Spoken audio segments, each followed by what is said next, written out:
20 जुलाई के दिल्ली के जंतर मंतर प्रोटेस्ट से एक बात तो साफ हो गई है कि इन पॉलिटिशियंस के लिए आम सिटीजन की कोई वैल्यू नहीं है। आम नागरिक सिर्फ कीड़ा मकोड़ा है इन पॉलिटिशियंस के आगे।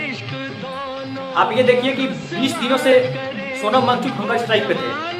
लगभग 1-1.5 महीने से प्रोटेस्ट चल रहा था, लेकिन एक सिंगल एमपी या एमएलए रूलिंग पार्टी के नहीं आया इनसे बात करने के लिए। किसी ने इनको अहमियत नहीं दी। लेकिन वही कल जब अपोजिशन लीडर राहुल गांधी ने पीएम आवास के बाहर प्रोटेस्ट जारी किया, पीएम आवास को घेर लिया, तो तुरंत केंद्रीय मंत्री जितेंद्र सिंह आए और आकर उनसे बात की, समस्या को रिजॉल्व करने की बात की। क्या ये बात वो सोनम वांगचुक के साथ नहीं कर सकते थे?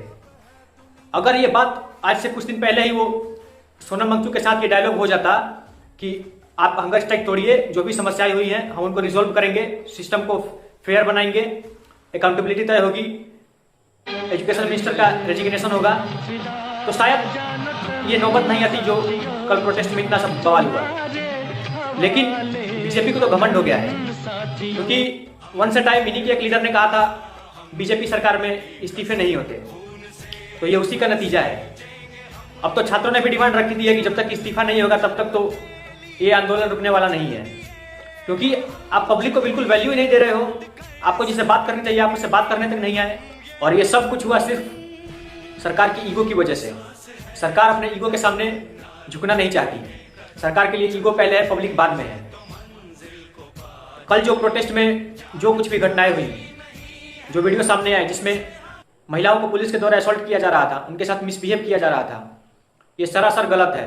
और ये गवर्नमेंट से ये डिमांड है कि जो भी पुलिस वाले इसमें इन्वॉल्व है उनको डिटेन किया जाए, और जो पुलिस वाले वहां पे बिना किसी बैच के, बिना किसी नाम के, बिना किसी वर्दी के खड़े थे, उनको भी डिटेन किया जाए और उनको कड़ी से कड़ी सजा दी जाए।